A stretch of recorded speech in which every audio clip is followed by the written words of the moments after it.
I was just seeing myself there for a second. I was like, where is happening? Where am I? Can I'm live? Can see I am live. I'm live. I'm live.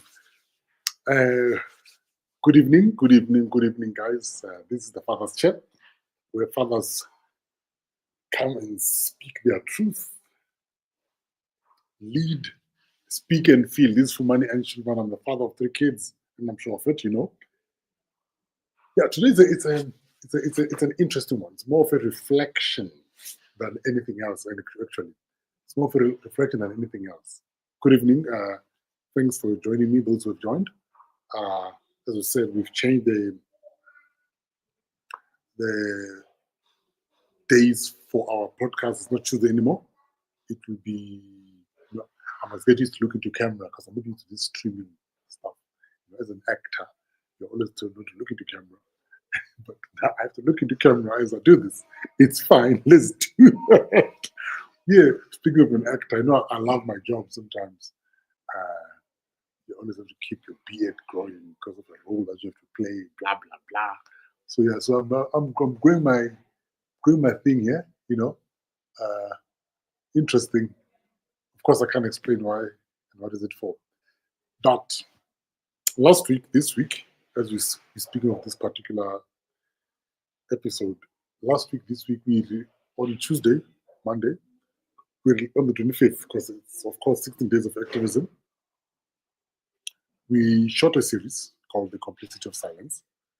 I'm not sure if I'm able to put a video file here to show, what's this? To show the, no, I can't. Yes, I can't. So to show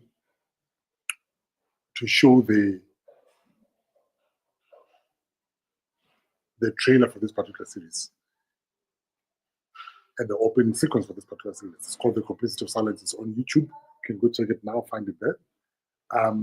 But over and above and over and everything is that I feel good. In the 16 days of activism, we need to find ourselves. We need different messaging. We need different messaging, I think. The way we're reporting on GBV, I find it problematic. It scares me. I'm worried. I mean, it's coined in such a way. I'm speaking for here in SA. It's coined in such a way that it's a black man's issue, in South Africa.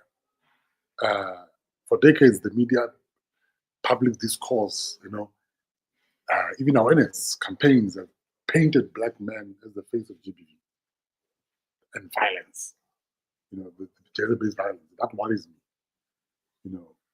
I mean, perpetrators can come from all the communities. In SA, we've got Indians, we've got whites, we've got colors, we've got Asian, Chinese people. But for some reason, this thing is painted and we are the face of it. I don't know. I saw an interesting.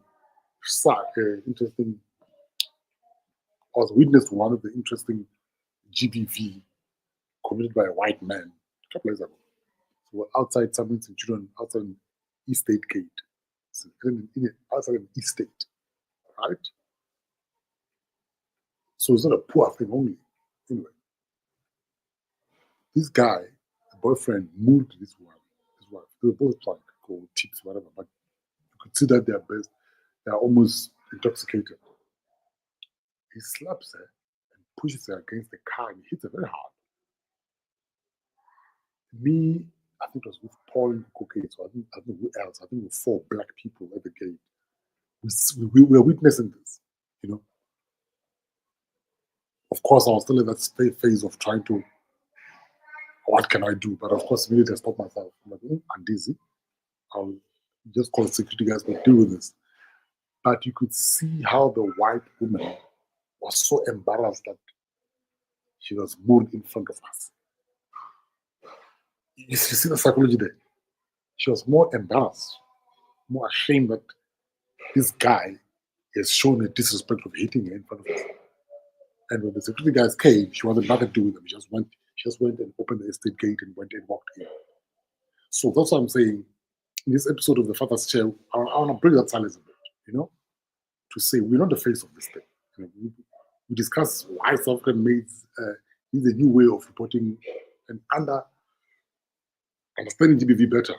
This one phase or one lopsided way of reporting it will cause us a danger, I think, in the future. So we need to find a way that we need to deconstruct that. We have to find out a space where we create a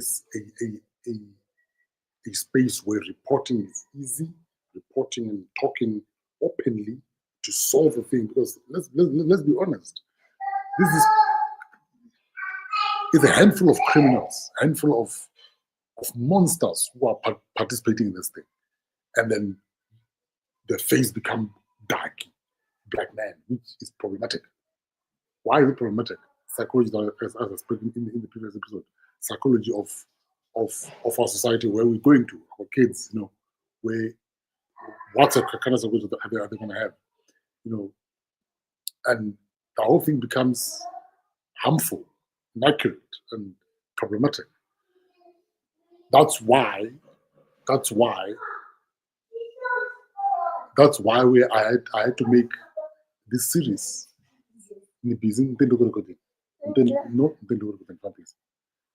That's why I had to money. That's why I had to create this series, The Complicity of Silence. Why that series? Just after I had a police commissioner, Samuel Palabora, talking about the first episode, the mother's betrayal, I think. The first episode, where the mother and the daughter tells the mother that my father comes to my room when I'm sleeping and he does this thing. It's actually based on a true story, but I had to water it down a bit, because when that cop lady was explaining this, it was that a young lady, like it was almost the Natasha story. The Natasha, the colored young lady, is in the Elders. It was almost similar to that, where reporting was made and the mother never believed. In this case, the Palora one, the mother knew, believed, but she said to the daughter, I don't know how to say this. I don't know how to say this in English, but I said it in Tonga. She said it in Tonga,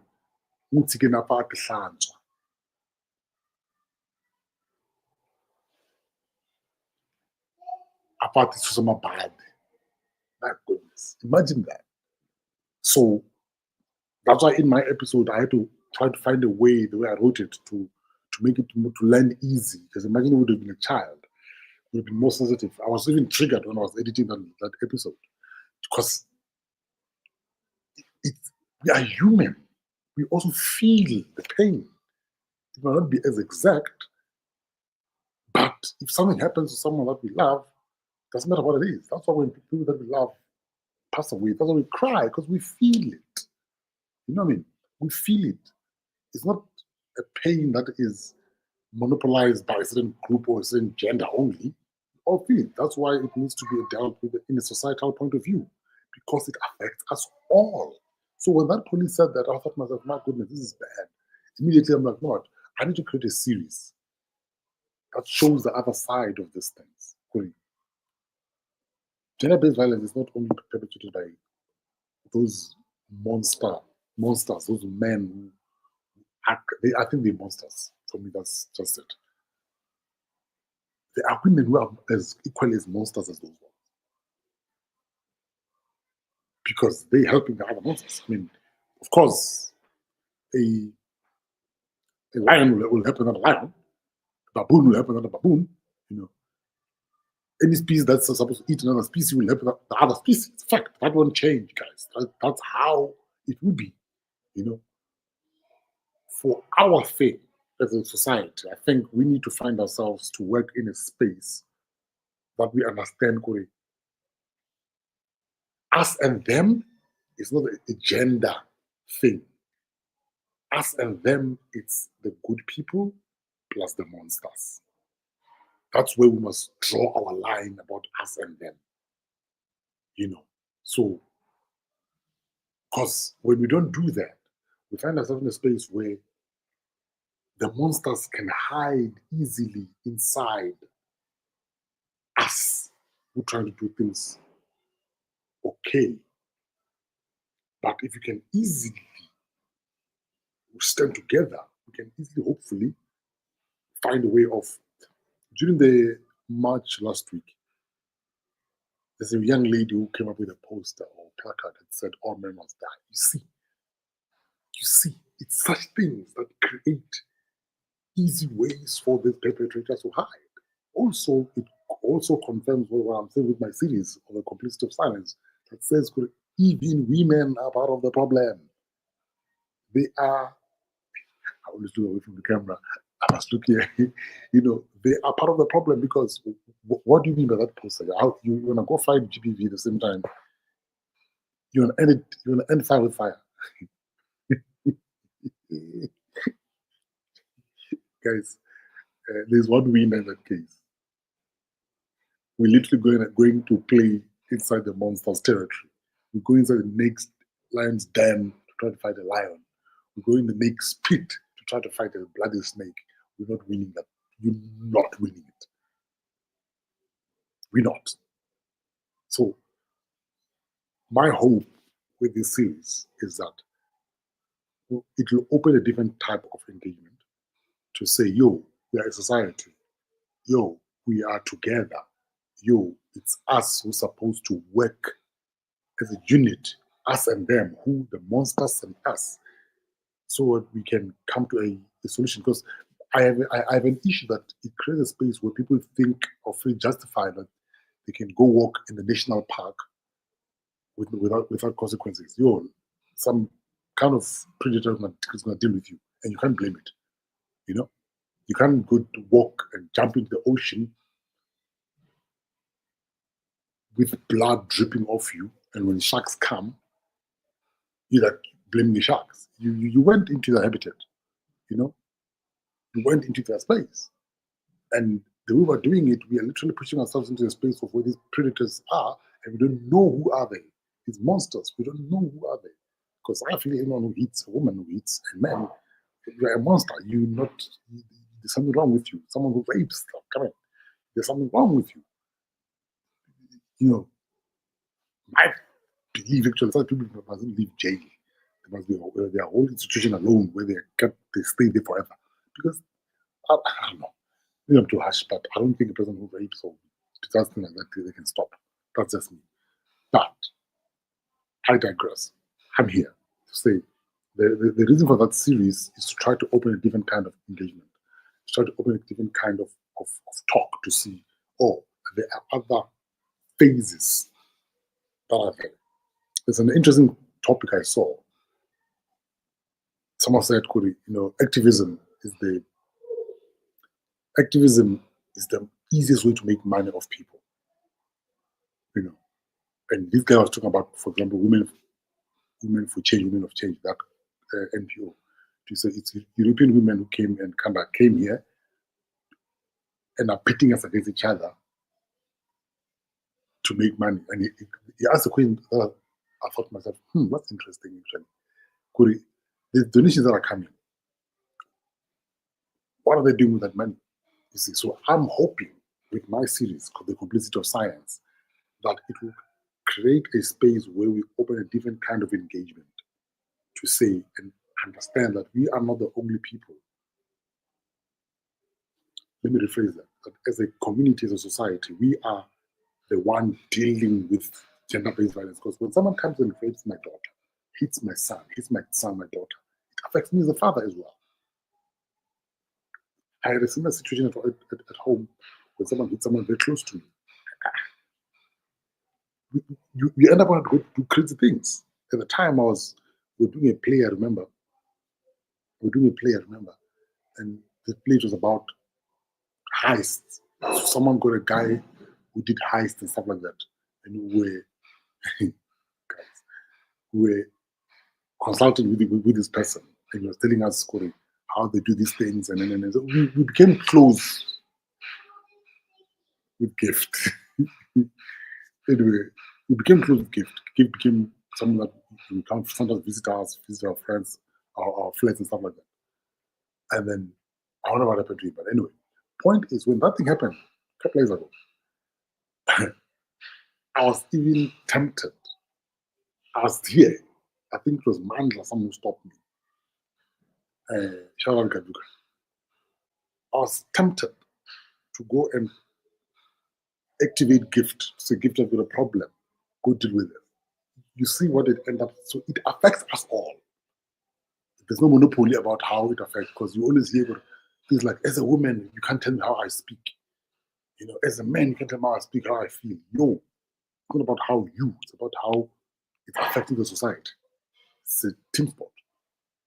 As much as the other in proportion, it's more men who are doing the physical abusing and more women who are being abused. We know that. But where is that? At the same time, there's an underreporting from Jen's point of view, which we don't know what is the number. So it becomes difficult. So by creating a different talking point and angle on this particular GBV stuff, it's me saying, we are all responsible. We are all part of it. So please, let's come together to fight it. So please, let's not make it how it's framed, the messaging is problematic. It's going to create a danger for our society. How we present GBV, these societies, these NPOs that come and say they are about this. When you donate and you put everything, they need to create programs that are practical. Put money into lawyers, put money into creating laws, policies, and put money into fighting, lobbying government with the mandate of these donations to change laws. In Italy, I saw the other thing that I think when you do that, you don't come out of jail if you hit a woman. It's a serious thing. It's laws that they change for these things. So my point is, let's work together. As the father said, this is some of the things we're going to do more, where we go out there and create programs that are very practical, tangible, to help out in our societies. Because people are sick out there. People are not fine. But at the end of the day, guys, this is a father's chair. Thank you for supporting. Thank you for engaging with us. We're going to grow this platform. We're not going to stop. Of course, someone will say, well, the numbers are not what the numbering doesn't matter for now. But in any phase, any stages, this is our first 3 months. Doesn't matter. We're going to grow. I hear about people. There's a line that Shakespeare says that in the crowd, there's only the judicial one who's listening. So, that one person who's listening, there's another one person who's listening to them as well. You see, it becomes a domino effect. It becomes a domino effect. That domino effect, it has impacted a lot of people. So you don't know that other the fifth person, how many people this is going to impact. You know what I'm saying? So, yeah, I love you guys. Thank you for support. Please share. Let's grow this platform. We're about to hit 10,000 subscribers. Yay! We left like 14 to 12 people to hit that number. So, yeah, thank you and love you. Keep supporting. Father's chair. Bye.